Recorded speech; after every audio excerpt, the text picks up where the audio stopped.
Bienvenue à Bratislava. En 2004, les Slovaques disaient oui à l'Europe à 92%.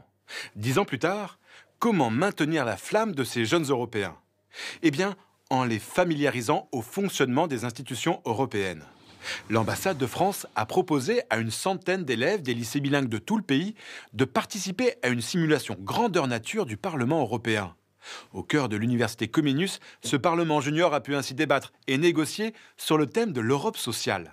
Une session préparée des mois en amont avec des fiches de rôle de la présidente du Parlement jusqu'aux représentants des partis politiques. Le tout en slovaque et en français. Une illustration de l'efficacité du français comme langue de travail de l'Europe. Témoignage à chaud de Martin, Natalia et Mathus. Bien sûr que le français, la langue d'Europe, c'est toujours utilisé au niveau international dans les institutions comme le Parlement européen. Le français est l'une des langues de l'Europe d'aujourd'hui. Il y a beaucoup de pays francophones qui sont aujourd'hui.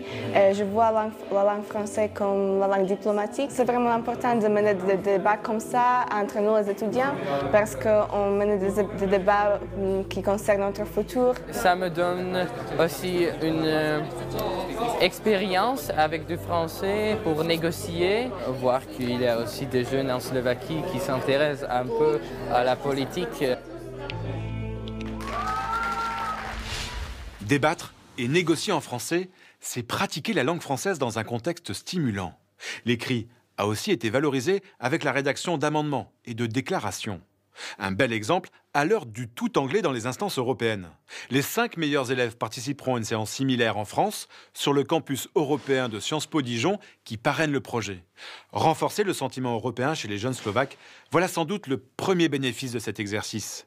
Une belle initiative en ces temps de crise où l'Europe est si souvent décriée et où l'on oublie ce que dit ce proverbe slovaque: du pain en temps de paix est meilleur que du gâteau en temps de guerre.